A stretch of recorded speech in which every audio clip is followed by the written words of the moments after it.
I'm speaking with Lisa Guzman, who is a Clark County School District Board of Trustees candidate for District A.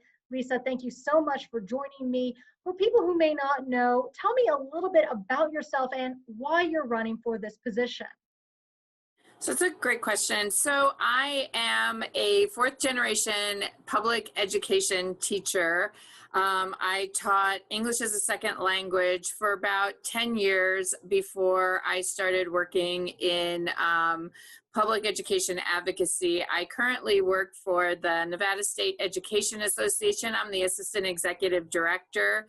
And the reason why I am running is because there are three things that I know are true. The first thing is that a principal is at the heart of every school. And in order for us to have great schools, we need to have great administrators, and we need to make sure that all of our positions are filled.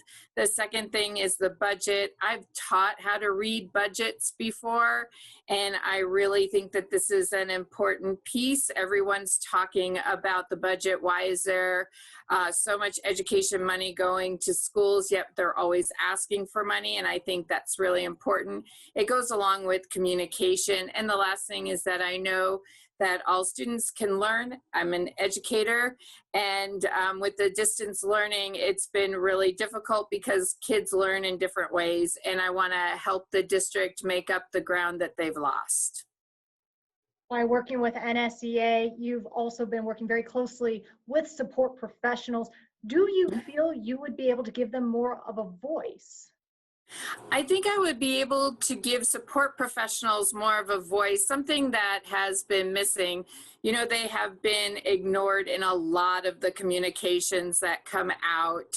And so I feel that I would very much give them a voice, but also to teachers and administrators. You know, there are a lot of things that happen within this district. I'm on a reopening committee for the district, and the communication gets caught in the pipeline. And I think finding out why and putting measures in place to make sure that those things don't happen is critical for us. So I think that I would be able to give that voice too, because I know when like my support professionals don't get the communication, there's a lot of misinformation that goes around because they have to create that information. You mentioned being part of a reopening committee. So what exactly are you noticing right now that's making it difficult for maybe people to see the transparency and what's going on? And how would you like to improve that if you are elected? So right now, I think we know that education feeds the economy. Everyone wants to send their kids back to school. Plus, we have kids that really do need the one-on-one learning. They need to be in a classroom. They need that socialization.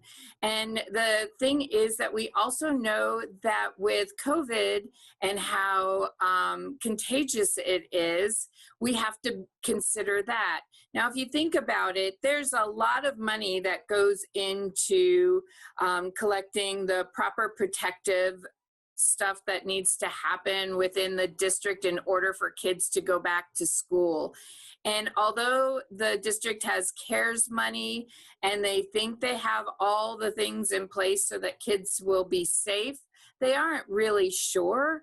And in the reopening committee, what we're doing is making sure that when we do go back to school, parents will know their kids will be safe.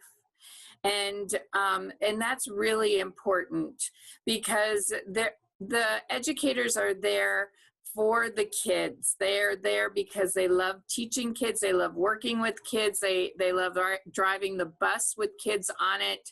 But they also need to be safe, those staff members. So when the staff members are safe, the kids will be safe, and we can go back to going to school. The seat you're running for is one of 4 right now in this election. How do you think this will shake up the board, bringing definitely 3 new people in and possibly even 4, depending on how the District E race turns out? So the board right now, as it stands, has a little bit of a communication problem. At least that's what I see when I'm watching. Because even though all of the board members speak on the different issues that are happening on the board, in the board agenda, it feels like they're disconnected and that they're not communicating. And I'm not saying to break open meeting laws, but they're not communicating with each other as they're sitting on the board.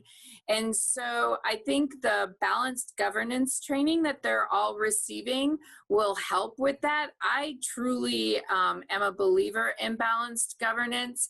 And so I feel like that would bring the new board members, whomever they may be, a way of connecting with the other board members, because we're all starting with that balanced governance background. Do you think there is division, and by bringing in new candidates, it can possibly unify the board? I think all of us who are running, and I include Lola with that, I think all of us who are running want to work together. I think we all want to make sure that we're doing what's best for the students of the Clark County School District.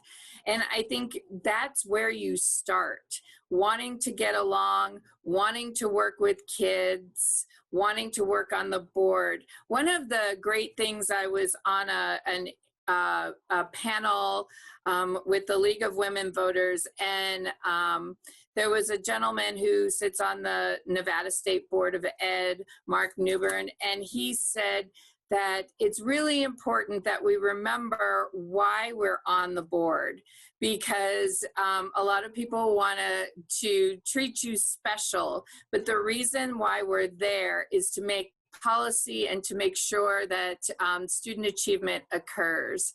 And really, that's the underlying thought process behind balanced governance, is to make sure that student achievement is at the forefront of everything we do. And if we all walk in with that, we can all do it.